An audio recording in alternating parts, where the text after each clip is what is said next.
je peux décoder finalement la géophysique qui a été faite dans le passé. Tu as le Rosetta Stone, comme tu disais. J'ai le Rosetta Stone, oui. Qu'est-ce qui se passe par rapport à tes projets de phosphate?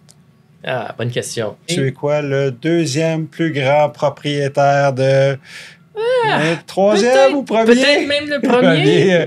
Ouais. Comme moi je le dis à mes chums, quand tu vas à l'épicerie, là, puis tu vois les poitrines de poulet qui sont normalement à 7,99 puis sont en vente à 1,99, ben, il n'y a personne qui dit de les acheter, mais tu es content quand tu les as achetés à 1,99, les mettre dans ton congélateur.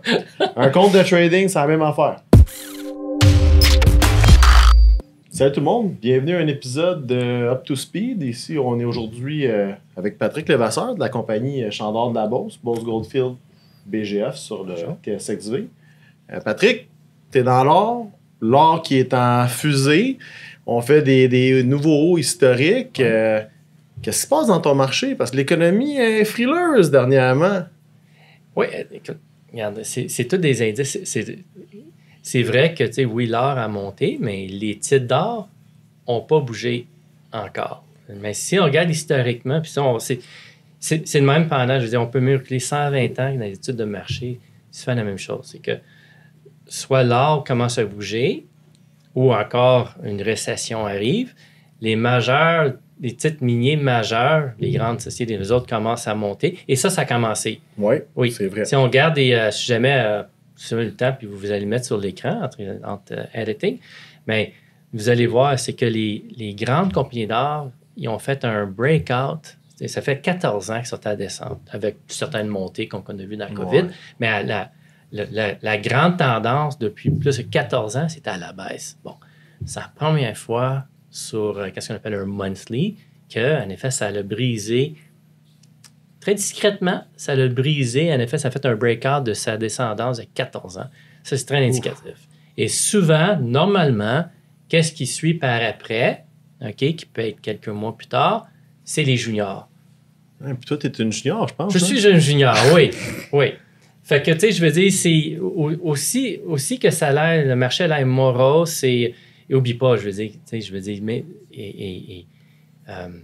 aussi que les marchés à l'air morose, mais d'un autre côté aussi qu'on approche d'un point d'être très, très optimiste dans notre domaine, fait que dans notre secteur. Fait que je veux dire, on commence à voir... Mais malheureusement, c'est qu'est-ce qui commence à être, je veux dire, un trou dans les nuages. Pour moi, c'est des nuages noirs pour le reste de l'économie. Oui, pourquoi? C'est comme ça. Il y a tout le temps une corrélation entre... Si on regarde, il y a tout le temps une corrélation entre une économie qui va bien et quand l'économie va bien, les titres, par exemple, technologie sont fulgurants. Puis ça, technologie, ça fait 20 ans que ça monte. Ouais, ça n'a pas de bon sens. Et là, on commence que ça... Là, on voit des valuations, on a parlé de ça tout à l'heure, on voit des valuations débiles pour les... Tu sais, je veux dire, une grande partie de la capitalisation du S&P 500, c'est quoi? C'est 7 compagnies. Ben oui, puis c'est quoi? Non, c'est vraiment débalancé.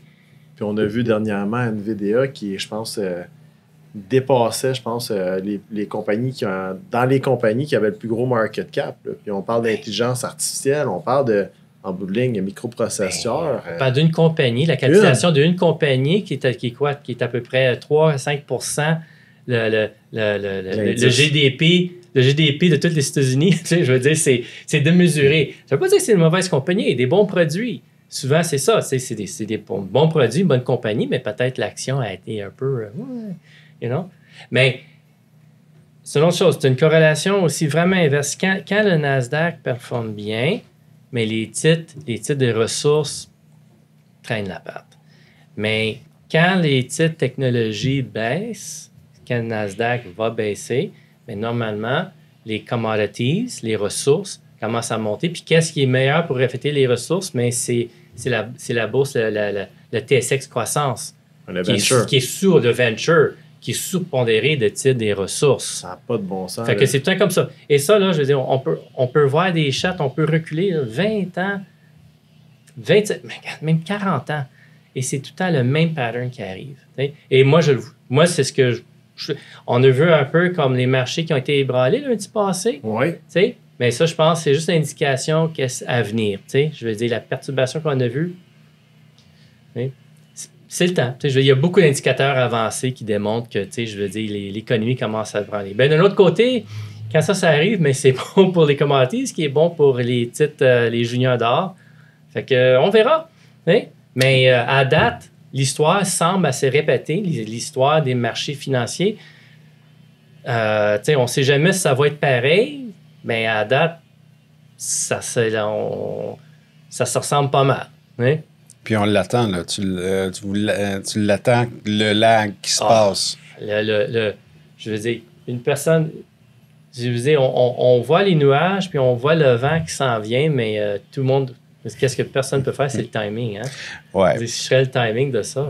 Puis en ce moment, tu dirais-tu que les investisseurs, en général, sont un peu frileux envers tout ce qui est junior, puis pas juste dans ton domaine, junior, parce que là, en ce moment, il y a comme un terme en finance, on appelle ça « flight to security ». Le monde, ils cherchent des valeurs sûres, dont l'or, la commodité en tant que telle, est une valeur sûre psychologique pour tout le monde, parce que si la fin du monde arrive, on le sait tout, on a regardé Last of Us, c'est get your guns, get your gold, and get canned food. C'est ça. mais c'est ancré dans la psychologie des gens. Fait que c'est pour ça qu'en ce moment, il y a des pops, puis ça travaille. Mais qu'est-ce que ça veut dire pour des petites compagnies comme toi, qu'en ce moment, c'est tooth and nail, là. Autant que je suis optimiste, c'est vrai, le présent est difficile c'est difficile de voir un stock bas comme ça, je veux dire, c'est sûr. Mais, juste à garder le passé historique, c'est très volatile. Puis quand ça change, ça peut changer assez rapidement et même violemment à la hausse, comme on a vu dans le passé pour le TSX Venture. Hein? Mais c'était de là ma question. Parce que, tu sais, on suit ta compagnie de près, mais on en suit plusieurs autres. Et des fois, tu sais, on peut faire le calcul. Tu sais, le nombre d'actions émises, le prix de l'action.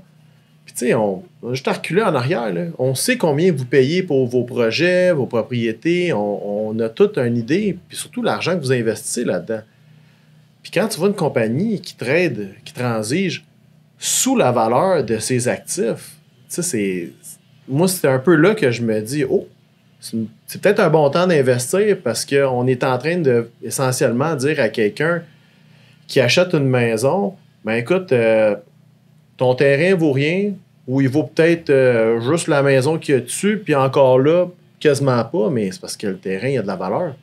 Ouais. Puis toi, tes projets, ils ont de la valeur. Est-ce que j'ai raison de penser comme ça? Non, tu as bien raison. Je dis, si c'est quelqu'un, je dis, regarde, oui, les projets ont une certaine valeur et même, c'est drôle à dire parce que c'est des termes qu'on utilise seulement quand une compagnie a du fondamental, point de vue des ventes et du revenu. C'est sûr, on n'a pas de vente-revenu, on est une compagnie d'exploration, mais quand même, si le prix de l'action et la capitalisation qu'on a en ce moment, on se transige en bas de la valeur au livre.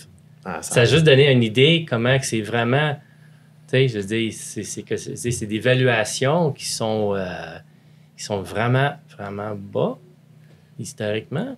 Mais tu parlais aussi que, parce que tantôt on parlait, puis tu disais 120 ans. Explique-moi le fameux 120, parce que tu as raison, c'est absolument cyclique ce qu'on voit, mais je sais que tu regardes ça, toi, tu es un accro du charting, tu es passionné de tout ce qui est bourse. Pourquoi tu parlais de 120 ans? Bien, 120 ans, parce qu'il y a un monsieur que j'adorais, je veux dire, ça fait quoi?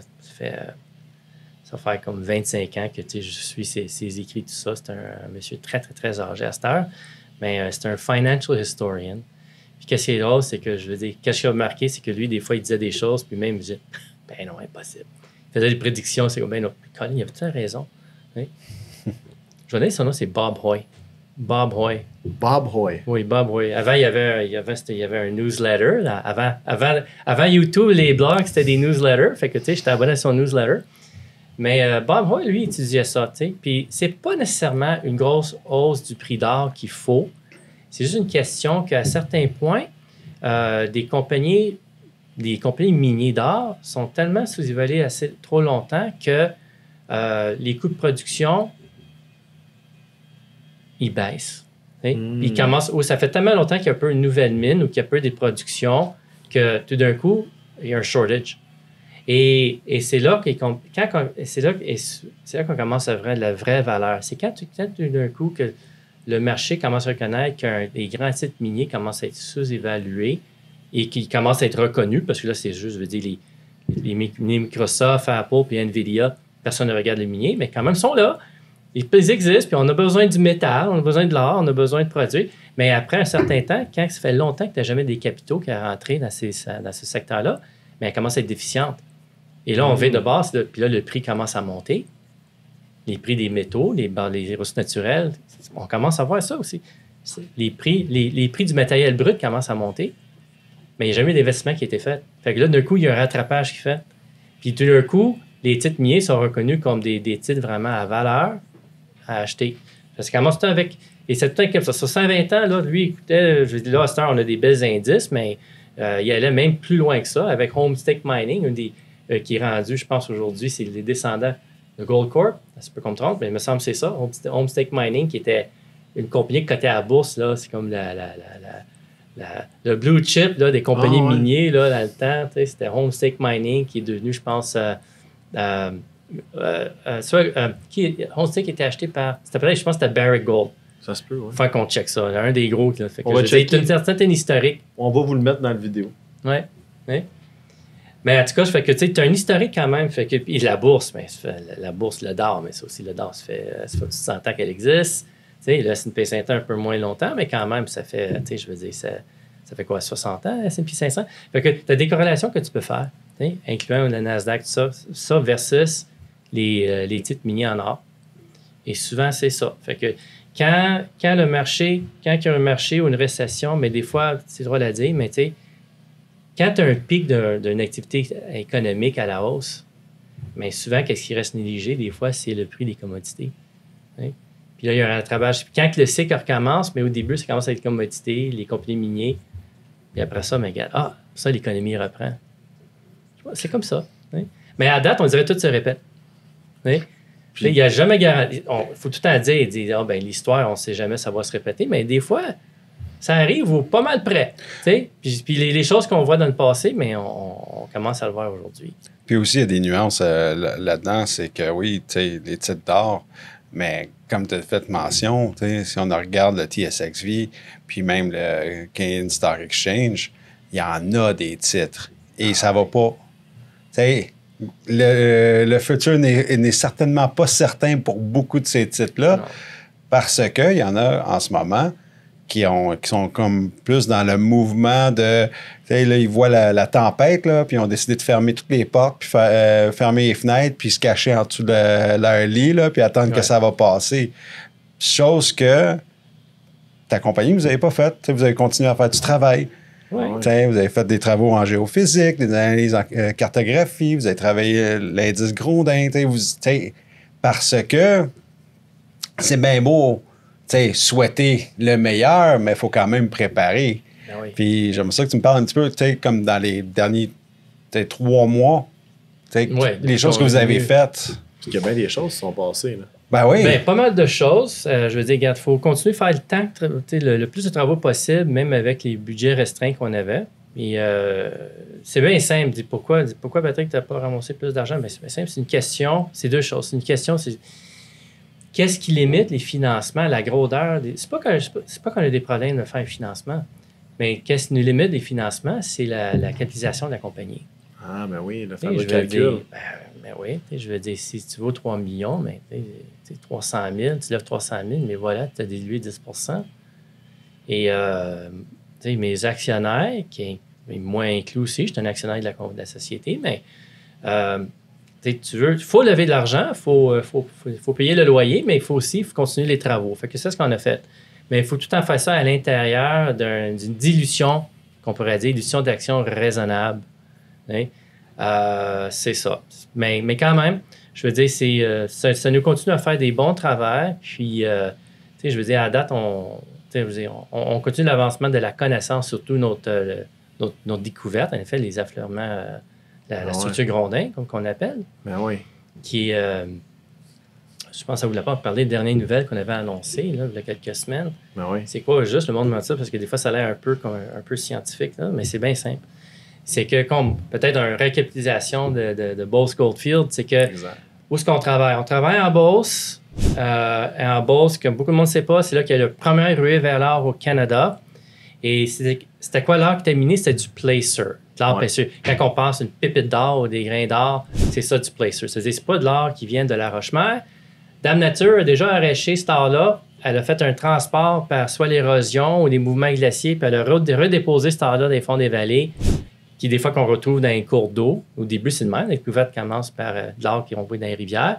Mais l'or, le placer était en effet sous terre, en bas de la vallée. Bon.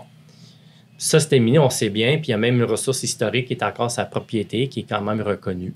Hein? Mais tout le monde se pose, elle vient d'où cette or-là? C'était ça la grande question. Et personne n'a jamais eu cette réponse-là. D'où vient la fin de l'or, la première ruée vers l'or au Canada, en Beauce?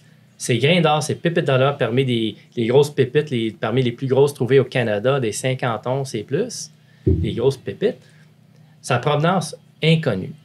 Et c'est là, je veux dire, le raison d'être de Beau Schofield, là, ça va faire 5 ans qu'on est public, c'était en effet de s'attaquer, parce que tout le monde en effet pensait plus l'exploitation versus l'exploration, parce que oui, il y a un dépôt historique placer qui peut être potentiellement exploitable, mais nous autres, on dit que non, c'est quoi? La raison de Beau Schofield, c'est de trouver la source. C'était pas facile, tu sais, parce que je veux dire, les données géologiques, scientifiques, et qu'est-ce qui entoure ce dépôt placer-là était presque inexistant. Fait que, tu sais, je veux dire, malgré cette belle histoire sur 170 ans, il manquait beaucoup de travaux pour avancer. Fait que c'est ce qu'on a fait. Et regarde, ça a porté fruit. Fait que, bon, j'explique en effet, l'or devient le dépôt placer, puis on cherche la source. Bon, après 5 ans de faire de géophysique, des centaines d'échantillonnages de roches, même petit forage qu'on a fait dans le passé qui ne s'est pas avéré, comme encore on cherchait. On a fait un petit forage l'année passée. Ce petit forage-là, je m'avais donné parce qu'on a trouvé un affleurement. Tout a commencé, c'est qu'on a eu des géologues qui disaient, juste par les études, les tranchées qu'on a faites dans le passé, c'est qu'il dit, c'est quoi, je pense on a un modèle qui s'appelle un saddle reef. Ouais, c'est un modèle géologique, oui, des saddle reefs. Et des saddle reefs, il n'y en a pas beaucoup dans le monde, mais les places où il y a des saddle reefs, c'est des dépôts d'or de haute teneur. Et le plus fameux, c'est où devient le nom saddle reef, c'est les dépôts Bendigo à l'Australie. Ouais. Hein? Des grands dépôts, c'est des structures, comme qu'on a trouvé, des structures, des axes, des antiformes, style saddle reef. Et ça, cette découverte-là, c'est où tu deviens. Regarde, ça fait 100 ans ils ont fait cette découverte-là, puis c'est encore une mine aujourd'hui. Tu sais, ça fait des générations qu'elle fait des emplois. Ben oui, 20 millions d'onces d'or qu'elle a produit à la date. Et ça continue. Mais juste à dire, c'est que. Et c'est le bon. Et c'est le fun parce que c'est vraiment. C'est des mines qui sont très. Le dépôt est très structuré et très. Comment on dit? C'est assez étroite, structuré, puis ils suivent des filons. C'est ça qu'ils font. Hein. C'est bien. Bien, revenez après de quoi qu'on parle, pourquoi on est excité. C'est que oui, on a trouvé un affleurement qui fit le modèle du saddle reef. Et l'affleurement, c'était trouvé par un prospecteur de M. Grondin, qui porte son nom. Puis un grand merci à la famille Grondin qui nous permettent aussi de faire nos travaux sur leur propriété. On est très, très reconnaissants. Mais la structure qu'on a trouvée, l'antiforme, on sait qu'elle continue pas des kilomètres. Et il y a comme 4 structures comme telles qui devraient être identifiées, qu'on a identifiées un peu en Beauce. Mais qu'est-ce qui est très important, cet affleurement, oui, on l'a testé, on a fait un bulk sampling, on a trouvé à la surface 14 grammes la tonne d'or, qui est bien. Et on a fait aussi un petit forage, c'était un mini porion de forage l'année passée, juste 500 mètres, mais regarde, chaque trou de forage a frappé la structure et où que ça fait la structure, c'est minéralisé. T'sais, on a eu des 3 grammes, 5 grammes jusqu'à 11 grammes. Fait que c'est bien. On a vraiment confirmé qu'on a trouvé une structure. Bon, mais quand même, il y a un autre aspect qu'il fallait répondre. Oui, c'était très excitant de trouver une structure minéralisée. Ça n'arrive pas tout le temps. On l'a trouvé une, c'est très excitant. Mais quand même, est-ce que ces structures-là, c'est vraiment responsable de l'origine de l'or placer qui a été miné dans le passé, historiquement? Ça, c'est une affaire qu'il fallait prouver ça. Fait que, et on croit qu'on a beaucoup de preuves à l'appui des résultats des tests qu'on a faits qui démontrent que, oui, la source d'or historique placer devient de les structures comme telles qu'on a trouvées. Comment? 2 choses. une de mes compagnies précédentes qui avait travaillé dans la région en 2011 a fait des programmes de forage, pas dans le bedrock, pas dans la ressource, mais dans le dépôt d'or placer, puis on a recueilli des pépites d'or, des grains d'or. Et plus important, pas juste les pépites d'or, grains d'or, mais c'est quoi le matériel qui entoure, qu'est-ce qu'on appelle, c'est un genre de glaise, hein, on appelle un tillorifère. Les grains d'or sont assis dans un til juste à 1 à 2 mètres par-dessus le bedrock. Fait que quand on a fait ça, on a étudié, puis on a vu que, bon, le matériel qui entourait les pépites d'or, il y avait certains éléments qui étaient des éléments qu'on appelle des éléments traceurs. Pathfinder Elements. Puis le jog, il dit, c'était quoi? C'était l'antimoine, l'arsenic et le tungsten, qui sont vos éléments traceurs. Et, OK, ça, c'était dans le rapport, il était là, mis de côté, c'est le placer, tout ça. Puis là, c'est drôle, là, le forage qu'on a fait, quand on a fait d'analyser les carottes, la lithologie de les carottes, en effet, c'est analyser tous les éléments et les minéraux qui peuvent se trouver, qui entourent, en effet, la mémorisation d'or. On a eu les mêmes signatures. Pareil. Oui. Ça veut dire qu'en effet, le til qui entoure l'or, mais son composante était l'érosion probablement de ces structures-là. Bon, ça, c'en est une. Mais c'est pas assez. L'autre, c'est ça qu'on a annoncé il y a quelques semaines, c'est que, bon, les grains d'or, quand on a fait notre tranchée dans l'affleurement, puis on a eu des échantillons de la roche-mère. Ouais. Je parle pas de pépites d'or. Je parle des grains d'or qui viennent de la roche-mère. On a pris ça, on a broyé, puis on a sorti des grains d'or. Ces grains-là, on les a analysés. Qu'est-ce qu'on fait? Parce qu'il faut que tu prennes les grains d'or. Il y a des laboratoires qui se spécialisent là-dedans. Même si c'est une petite graine d'or, là, mais il y a coupe en deux, il y a ouvre, puis là, on fait un scan dedans. Tu fais un scan spectrographie. Wow.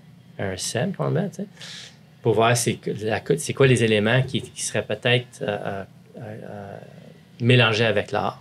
Oui. Et voici un autre fun qui est le fun. C'est que à l'intérieur des grains d'or qu'on a eu dans l'affleurement Grondin et qui ressemble aussi la teneur qu'on a eue en argent des grains d'or, c'est que, bon, elle a une composante en argent qui est à peu près, presque 15%. Fait que la pépite d'or, c'est presque de l'or pur avec 15% d'argent. D'argent. Et quand ils ont miné les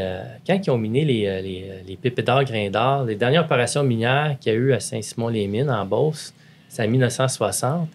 Bon, eux autres, ils prenaient les pépites d'or, ils faisaient le lavage, puis ils envoyaient ça à la Mint Royale. Ouais. Et c'est eux autres. Fait que, on a les reçus de ça, puis ça venait à peu près à eux autres la même chose, 12-13% argent. Ça veut dire qu'on a une composante or-argent, qu'est-ce qu'on appelle dans le domaine, c'est sa finesse. Mm-hmm. Un ratio de finesse qui est presque pareil. Comparatif. Oui. Fait que c'est tout un autre indice qui dit, bon, voilà, tu sais, les pépites, là, la provenance des pépites d'or deviennent les structures des antiformes qu'on a trouvées. Voilà. Fait que, tu sais, qu'on est sur la bonne piste. Right on the trail de ça. C'est ça qui est important. J'irais peut-être un peu plus loin que vous êtes sur la bonne piste. Parce que, écoute, on est allé en Beauce, on a vu avec toi Saint-Simon-des-Mines, reconnu pour son or placière. Mais, fameuse question toujours, c'est où est la source? Où est la source? Tu la trouveras jamais. Ça, on le sait pas. Ça peut être transporté de tellement loin.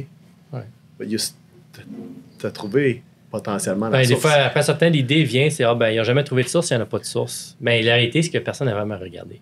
Ouais. C'est ça. C'est drôle à dire. C'est même chose qui est arrivé au Yukon. Tu sais, au Yukon, là, c'est le fameux Klondike. Il y a eu la grande rue vers l'or qu'on connaît très bien. C'est légendaire. Et après ça, pas grand-chose qui se passe. Juste du monde faisait du hors-paillage. Mais après ça, quelqu'un qui a trouvé une source. Ah ouais. C'est la même chose. Il n'y en a pas de source, puis lui, il n'a jamais trouvé une source, fait qu'il n'y en a pas de source jusqu'à temps que quelqu'un trouve une source. Mais là, d'un coup, il y a une source. Qui est devenue la source White Gold de 5 millions d'onces d'or. Oui.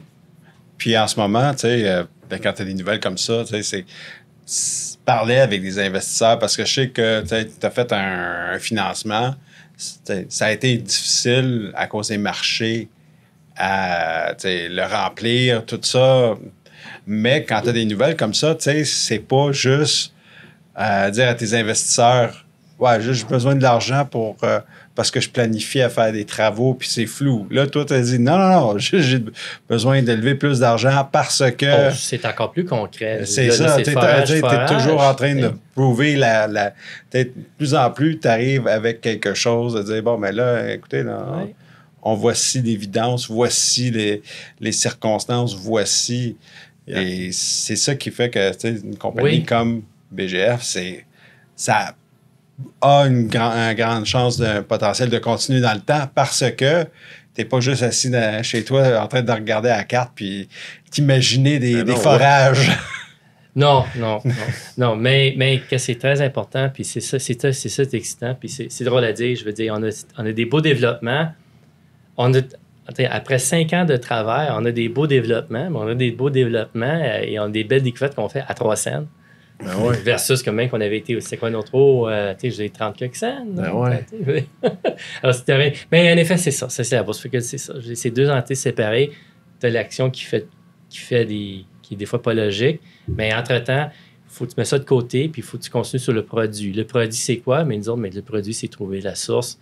Et là, on a trouvé les indices très fortes. On croit qu'on a trouvé une des structures qui a fourni l'or historique Placer, le dépôt Placer, les grains d'or, pépites d'or. Il faut la suivre. Puis une autre bonne chose qu'on fait à ce moment, c'est que quand on a trouvé la structure, l'antiforme, qui est minérisée, ça nous a donné l'occasion, cette fois-ci, de faire la géophysique. Ouais. Hein? Mm-hmm. La géophysique, c'est différents outils, mais en fait, c'est quoi? C'est envoyer soit des ondes radio, t'envoies de l'électricité, tout ça. Après ça, les résultats ou l'écho de ça, mais tu peux faire des modélisations, des programmes informatiques complexes qui font une modélisation. C'est quoi la structure et peut-être même la composante un peu de la roche mère sous terre. Okay? Bon, c'est pas qu'on n'avait pas fait ça. On a fait des kilomètres, surtout avec l'INRS, on a fait des kilomètres et des kilomètres de géophysique à Saint-Simon-les-Mines et en Beauce et à Beauceville les 5 dernières années. Mais quand tu n'as pas fait une découverte, c'est difficile de faire l'interprétation parce que tu n'as pas de modèle. Ouais. Quand tu reçois, quand le géologue me donne les cartes de géophysique, des fois, c'est des belles couleurs. Je veux dire, jouer un point mauve, puis un point rouge, puis une bande bleue, puis qu'est-ce que ça veut dire?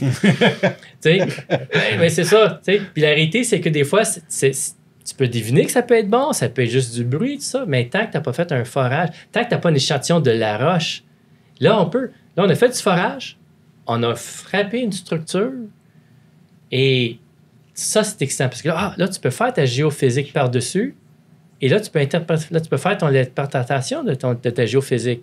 Un peu comme là, tu sais, ben oui. Là, quand je vois une barre rose, mais là, la barre rose, je sais que ça veut dire que c'est la structure. Fait que toutes les géophysiques qu'on a fait dans le passé ou dans le futur qu'on va faire, on voit la barre rose, c'est la structure, puis là, on est capable de la suivre. C'est ça qui est important. Tu as le Rosetta Stone, comme tu disais. J'ai le Rosetta Stone, oui. Je peux interpréter à cette heure. Je peux déchiffrer, je peux décoder finalement la géophysique qui a été faite dans le passé. Très excitant. Et en effet, décoder et lire, en effet, la géophysique future. Et puis c'est ça, c'est les clés. Là, à cette heure, c'est géophysique. Aussi, casquer de bout de cou pour confirmer une géophysique avant de faire du forage. L'échantillon de sol aussi, ça a très, très bien fonctionné. L'échantillon de sol, ça a très bien... la corrélation entre qu'est-ce qu'on a trouvé dans l'échantillon de sol versus la zone. C'est très fort. Fait que c'est une autre méthode très fiable qu'on va utiliser aussi dans le futur pour tracer. Mais là, c'est simple. Là, c'est tracer l'antiforme et là, c'est forage. Essayer des gens suivre. Hein?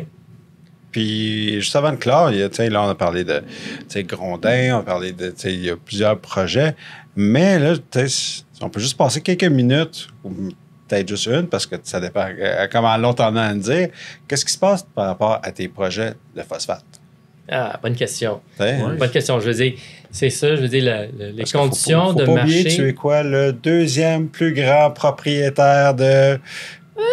troisième ou premier? Peut-être même le premier. Pas nécessairement à superficie. Il y en a d'autres très bonnes compagnies québécoises dans le phosphate que j'encourage tout le monde. On est tous dans le même bateau pour ça. On va faire des belles découvertes qui vont mais j'ai peut-être le plus grand nombre de propriétés individuelles. Et l'avantage pour ça, c'est que bien, je veux dire, j'ai une diversification, point de vue de l'activité sociale ou accès à la propriété. Quelque chose très important à parler, v'là 2 mois, il y a des grands changements qui est venu dans le ministère, dans la loi minier. C'est le bon changement. C'est le changement qui a simplement juste modernisé la loi qui est comparable avec tout ce qui se passe. C'est comme aujourd'hui, si quelqu'un a un grand projet immobilier, vous discutez avec la ville, consultation la communauté, ça peut être quoi les retombées, est-ce qu'il faut une nouvelle route, des choses. Que tu sois un bon citoyen corporatif. Oui, je veux dire, c'est correct, et avoir la permission des... Mais ça, je veux dire, ça a peut-être été un peu logique, là, mais là, ils vont le mettre dans la loi. Je veux dire, il faut la permission des propriétaires. Puis c'est comme ça. Si un propriétaire ne veut pas, OK. C'est leur choix, c'est leur terrain. Mais à date, ça va très bien sur ça. À date, l'activité sociale de nos projets sont très hauts. OK. Très hauts. Parce que je veux dire, parler d'une mine à ce moment, c'est sûr, c'est spéculatif. Dame Nature a mis un dépôt là, peut-être il est là, peut-être il n'est pas là, mais s'il y en a une, elle l'a déjà mis là. Mais il faut savoir, je veux dire. Mais une affaire, j'ai dit aux propriétaires, c'est que premièrement, oui, c'est leur choix, mais aussi, ça ne leur coûte absolument rien. Tout le risque et le coût des travaux est fait par les actionnaires. C'est eux qui prennent le risque. Ça veut dire, pour un propriétaire privé, ça lui coûte absolument rien pour savoir s'il y a un potentiel d'une valeur ajoutée sur son immobilier. C'est quand même un bon deal.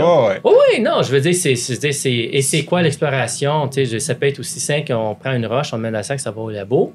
Ou ça peut inclure aussi des forages. Mais un forage, on prend, c'est un trou de maximum 4-5 diamètres. Et après ça, je veux dire, ça ne paraît pas. On remet tout à la place. Puis, quelques mois plus tard, ça ne paraît même pas qu'on était là. Je veux dire, c'est très simple. Puis, mais c'est sûr. Mais parler d'une mine, c'est sûr, pour l'instant, c'est spéculatif. C'est toujours la peur au Québec. On dirait, à cause de tout ce qui s'est passé dans les dernières années dans les médias, les gens, ils s'imaginent que si quelqu'un arrive, une compagnie comme la tienne, et vient ramasser des échantillons. En fait, des claims, puis après ça, il ne sait pas, là. Tu sais, lui, une compagnie, quand elle voit des claims potentiels, en théorie, elle y va sur le data qu'elle a historiquement. Mais ça ne veut pas dire que il y a une mine, là. On est loin de là. C'est n'importe quoi, comme tu dis. C'est un bon deal. Parce que si toi, tu arrives dans ma cour et tu me dis, hey, Louis, j'ai trouvé peut-être de l'or, juste en partant, là, mon real estate vient juste de monter. Là. Bien, si jamais on découvre, je veux dire, oui, quand on parle d'une mine, c'est spéculatif, parce qu'il y a beaucoup d'étapes à faire. Tu as la découverte, après ça, mais c'est quoi? Qu'est-ce qui génère la discussion? Ça va être l'ampleur de la découverte. Je veux dire, s'il n'y a rien trouvé, bien, il n'y a rien trouvé. Exact. Puis ça prend du temps. Oui, il y a le temps, mais je pense que les gouvernements, partout, c'est un peu le problème partout dans le monde, c'est que quand il y a une grande découverte, bien, c'est sûr, c'est le temps de permittage et c'est plus, oui, il faut faire toutes les études, il faut faire consultation publique, le BAP, l'étude environnementale, c'est toutes des choses importantes, mais c'est d'essayer de faire comme ça, au moins, tout peut se faire presque un peu en même temps. Une fois que c'est fait, mais là, OK, consultation publique, et là, est-ce que l'activité sociale est là pour aller d'avant avec un projet? C'est bien ça. Souvent, c'est l'ampleur la grosseur de la découverte qui va gérer la discussion s'il va y avoir une mine ou non. Est-ce que le monde le veut? Est-ce que ça va être une retombée locale? Est-ce que ça va être une retombée économique? On ne sait pas. Est-ce qu'on est assis, est-ce que notre propriété, c'est parmi les plus grands gisements d'or au monde? On ne sait pas. Mais si ce l'est, c'est sûr, le niveau de discussion, mais ça change tout. Ça a un impact régional, local et national. Fait que, je veux dire, c'est... surtout, mon terrain risque de valoir plus. Ben oui, il faudrait faire... Oui, je veux dire, oui, parce que pour avoir accès au terrain, mais là, il faut négocier... faut écouter les offres de la compagnie minière. Nous autres, notre stage, je veux dire, c'est qu'on dit, développer une mine, c'est pour ça que c'est les grandes sociétés rendues à ce point-là. Nous autres, on est là pour faire la découverte. Puis là, on va voir c'est quoi le niveau de la découverte. C'est un peu ça. Un junior, c'est ça qu'ils font. Oui, Si la découverte est importante, mais voilà, souvent c'est vendu entre les mains d'une société qui a les fonds pour tout faire, pour faire le BAP, pour faire l'étude d'environnement, pour faire les développements de la mine, toutes les études qu'il faut, c'est des capitaux immenses pour faire une mine. Mais regarde, tout dépend de la grosseur, le titre et tout ça, you know. Puis, pour venir, parce qu'on a bifurqué, qu'est-ce qui se passe pour tes projets de phosphate? Ah, phosphate, mais oui, on parlait de phosphate, on est retourné à l'âge. Je ne sais pas comment, mais c'est arrivé comme ça. Suivez le filon. Oui, parce qu'on parlait parce que c'est ça, je dis, vu qu'on a comme presque 30 propriétés de phosphate à travers le Québec, on a, comme je dis, on a une diversification très importante. Une diversification de types de dépôts, de roches. Il y en a que c'est des carrières. Très intéressant. Mais c'est sûr, je veux dire, c'est drôle parce que quand j'ai pris les projets de phosphate, mais là, d'un coup, on a fait entre-temps, on a fait les belles découvertes de ça. Mais quand même, c'est des belles propriétés. Puis je veux dire, il faut trouver. Pour l'instant, l'argent qui est élevé, la priorité, en effet, c'est de continuer à suivre la découverte qu'on a faite. C'est priorité. C'est là. Bon, mais quand même, la compagnie, on a une portefeuille assez intéressant de phosphate. Et c'est tout. On a encore les claims, mais il reste encore quelques années avant qu'ils expirent. Puis on va voir, on va trouver une façon de monétiser ça pour les actionnaires. C'est ça, parce que tu sais, c'est souvent pour des compagnies comme la tienne, quand avoir une diversification dans leur claim, dans leur propriété, c'est que c'est aussi un moyen de peut-être aller chercher des capitaux sans aller sur la rue, sans aller à la bourse, parce que si tu travailles un peu, puis il y a une autre compagnie qu'eux, ils veulent vraiment spécialiser dans le phosphate. Oui, il peut être vendu, on peut faire des joint ventures. C'est un formule qui a bien fonctionné pour nous dans le passé. On avait déjà eu des compagnies de graphite, là, je parle à quoi, 2011 à peu près. On avait payé ça 50 000, puis on a fait au-dessus d'1 million avec, là, quand on a vendu ça, ces propriétés-là. Fait que c'est ça, c'est jouer avec la... Penser que des fois dans les... C'est un actif. C'est un actif, en effet, dans l'inventaire de la compagnie. Puis c'est des belles actifs. Si jamais on a plus... Si dans le futur, on fait des levées de fonds plus importantes, peut-être on pourrait attribuer un peu de ces fonds-là pour faire l'évaluation de ces propriétés-là. Trouver c'est quel qui est vraiment... Je veux dire, là en effet, j'ai un gros bac de belles propriétés. Mais là-dedans, dans ce bac-là, est-ce que j'ai vraiment une belle... est-ce que j'ai un beau bijou là, qu'il faut vraiment trouver là-dedans, là? Ça va être un travail à faire aussi. Parce que c'est... comme on dit, que phosphate fait partie, en effet, des ressources naturelles. Et ça aussi, c'est très... peut-être à part le lithium, tous les autres... c'était difficile cette année. C'était très difficile pour tout le monde. Peu importe, en effet, ton minéraux, là. Oui, puis je reviens sur ça, c'est quand les marchés sont difficiles, quand c'est difficile de lever de l'argent, c'est là où il faut que tu sois créatif. Puis, il faut que tu sois prêt à faire des dépenses stratégiques. Absolument. De dire, OK, parce qu'il y en a d'autres qui ne suivent pas ce modèle-là, puis ils disent, non, j'ai mon projet, puis il est excellent, puis je vais tout mettre dessus. Ben pour moi, en tant qu'investisseur, c'est... Je te félicite à la personne, le CEO qui pense comme ça, mais that's a gamble.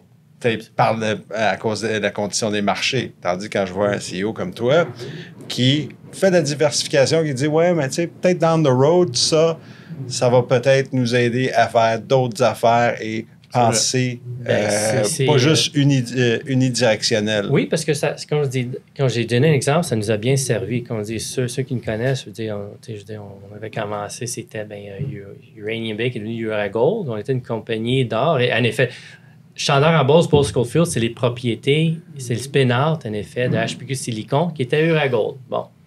Mais à Uragold, c'est la même chose. On avait acquis la belle propriété en Bourse, mais en 2011, à 2012, le marché, c'était très difficile de financer les projets d'or, l'exploration d'or. Mais c'est là, regarde, on avait acquis des propriétés de graphite, on l'a vendu, puis ça, je veux dire, on n'était pas obligé pendant 1 an et quelques, on n'était pas obligé de retourner dans le marché. Fait qu'on ça a évité de faire des illusions dans le temps, comme en 2013. Fait que, tu sais, je veux dire, on a fait de l'argent pour vendre des actifs de la compagnie qui nous a payé pour le graphite. Puis après ça encore, ça nous a sauvés. Regarde, je veux dire, encore, l'or a continué d'être difficile.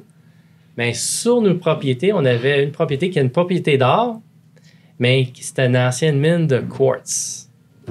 Une carrière de quartz. Mais la seule raison que j'avais gardé ça, c'était qu'on était à HPQ. La seule raison qu'on avait gardé ça, parce qu'on disait, ben regarde, il y a peut-être, vu qu'on trouvait des indices d'or alentour de placer, ben peut-être cette propriété-là, il y a peut-être de l'or dans le quartz. Mais c'est le contraire. C'était le quartz, c'est que je ne savais pas. Pour moi, le quartz, c'était l'agrégat. Ma mère mettait du quartz alentour des années 110, alentour des arbres, là, comme décoration. Là. La belle roche blanche, là. C'est ça, du quartz. C'était la belle roche blanche, comme décoration. Mais je ne savais pas. Mais d'un coup, je reçois un appel d'une société d'ingénierie européenne. Elle dit, est-ce que vous pouvez dire votre dépôt de quartz? Est-ce que il en reste combien? C'est quoi les réserves? C'était quoi la pureté? Ben oui, c'est quoi le taux d'aluminium dedans? Aluminium, mais pourquoi? Pour moi, du quartz, c'était ça. C'était l'agrégat. Non, ce dépôt-là, c'est utilisé pour faire, en effet, le quartz à faire pour silice métal. C'est cool. Première fois que j'entends ça. Qu'est-ce qu'on fait avec le silice métal? On fait des panneaux solaires. Ben, tabarouette. OK. Fait qu'en effet, c'est deux choses à l'autre. C'est là que Uragold est devenu HPQ. Et comme ça, je veux dire, je suis un cofondateur d'HPQ et aujourd'hui, ça va très, très bien. On fait des bons développements. Mais juste à dire, c'est que si on a resté mordicus juste l'or, mais peut-être on n'aurait jamais survécu. Peut-être on était délisté. HPQ aurait peut-être été délisté même quand c'était Uragold, puis on ne serait pas là aujourd'hui. Mais il faut être flexible dans notre domaine. Je veux dire, c'est pour ça. Fait que, je dis, j'ai pris un gros portefeuille de phosphate parce que, pourquoi? Mais une raison, j'ai juste pris le phosphate que ça. Pourquoi? Parce que tout d'un coup, j'ai appris que, regarde, la plus grande société de voitures électriques au monde, Tesla? Non, la compagnie chinoise, oui, le groupe Tesla. Oui. Et eux autres, leur batterie, c'est le lithium phosphate. Lithium fer phosphate, le LFP. Yeah. OK? Lithium fer phosphate. Puis d'ailleurs, Tesla a switché tout le modèle 3 au LFP. Oui, et plusieurs. Et ça commence pas mal la batterie. C'est pas la batterie la plus sexy. Mais quand elle fait l'affaire, c'est de facto. Puis ça commence, c'est la batterie standard qui vient avec. Tu veux quelque chose plus fancy, mais tu payes plus cher. Mais la batterie qui vient avec le modèle standard de chaque ligne voiture électrique, c'est pas mal, c'est cette batterie-là. C'est correct, parce que c'est un beau prix d'entrée que ça permet d'avoir dans l'automobile électrique. Puis qui a du phosphate au Canada? Ben, on n'était pas beaucoup. Fait que, puis je voyais, l'occasion était là. Quand j'ai vu ça, puis quand il y avait ces beaux gisements, des beaux showings de phosphate au Québec. Et au Québec, on a permis le meilleur phosphate au monde. C'est vrai. Hein? Et la phosphate aussi, c'est pas juste la batterie, oui, mais aussi ça fait partie. Fertilisant. C'est du fertilisant. Puis si on veut continuer à faire l'agriculture, l'échelle industrielle, tu as besoin de phosphate. Pas de phosphate, on meurt. Hein? Une bonne partie de la planète va mourir. C'est très essentiel. Et ça, il parle qu'il va en manquer. S'il n'y a pas de nouveau dépôt de phosphate qui est découvert d'ici 2030, là, il y en a qui disent on va arriver à ce qu'on appelle peak phosphate. Ça veut dire, en effet, là, les réserves mondiales vont être à décroissance en 2030 s'il n'y a pas de nouvelle dépôt qui vient en ligne. Et c'est ça l'enjeu. Hein? Fait qu'on a ça. Fait que, qu'est-ce qui va arriver? Pour l'instant, je ne sais pas. Mais c'est une belle actif que j'ai eu à bon prix. Ça a juste coûté les prix de staking et le temps de mon géologue. Et voilà, on l'a. Fait que là, c'est un actif, une belle actif. On va voir comment on peut monétiser ça dans le futur. Super. Écoute, moi, comme d'habitude, toujours un plaisir de t'avoir avec nous. Puis on en apprend tout le temps, même si ça fait plusieurs fois qu'on se voit, on en apprend tout le temps. Parce qu'on continue de faire des travaux. Exactement. Faut pas lâcher. Faut pas être... le prix bas de l'action, c'est pour un actionnaire, surtout qu'un actionnaire longtemps, je veux dire, j'apprécie beaucoup leur patience. C'est pas facile pour un nouveau actionnaire, mais voilà, mais... vous rentrez au bon moment. Chacun, oui. La tolérance de risque, c'est quelque chose de personnel. Et, je veux dire, si quelqu'un est intéressé, mais le prix, il est, qu'est-ce qu'il est? Mais la patience, mais je pense que le vent des marchés, je ne peux pas prédire le prix futur de mon action, en effet. Même, je ne suis pas un analyste certifié que je n'ai pas le droit de faire cette prédiction-là, et ça, on ne le sait pas. Mais je pense que le vent des marchés commence à être bientôt favorable aux juniors miniers. Oui. Ben, on te le souhaite, puis je sais pour Louis-David, on nous le souhaite nous aussi. On en a, tu sais, on joue transparence avec vous tout le monde. On est actionnaire de la compagnie à Patrick parce que, c'est une histoire fabuleuse pour les gens de la Beauce. C'est une histoire fabuleuse pour le Québec. Comme Patrick il disait, la Beauce qui était connue pour son art placière, mais soudainement, tu sais, Patrick peut pas le dire, mais tout semble pointer qu'il aurait trouvé la source. Ça, c'est big, là. C'est pas... Même dire que c'est big, ça décrit pas comment ça peut être énorme. Fait que quand l'action est à 3 sous, puis tu fais un petit calcul mental comme je disais tantôt, on regarde le prix des assets parce qu'on peut tout trouver sur Internet. C'est tout disponible. Parce que c'est toute l'information. Oui, dans les états financiers aussi. Exact. Fait, comme d'habitude, on invite les gens à faire leur recherche. Faites votre propre due diligence. Vérifiez votre concept de risque. En ce moment, vous pouvez même m'appeler à tout temps. Vous pouvez appeler Patrick, vous pouvez aller regarder ses réseaux sociaux, réécouter les entrevues qu'on a faites dans le passé. Ouais. Mais en ce moment, je ne vais pas vous dire que vous devriez acheter, mais il y a des pires moments. Comme moi je le dis à mes chums, quand tu vas à l'épicerie, là, puis tu vois les poitrines de poulet qui sont normalement à 7,99 puis sont en vente à 1,99, ben... Il n'y a personne qui dit des acheter. Il n'y a personne qui dit des acheter, mais tu es content quand tu les as achetés à 1,99 les mettre dans ton congélateur.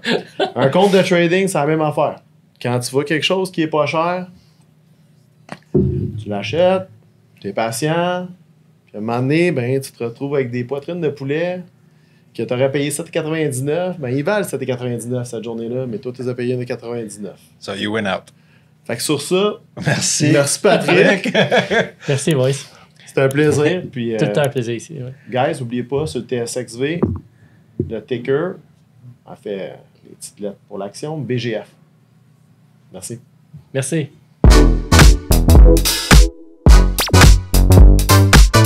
Merci d'avoir regardé cette vidéo. Likez, commentez, partagez, abonnez-vous et regardez la prochaine vidéo juste ici.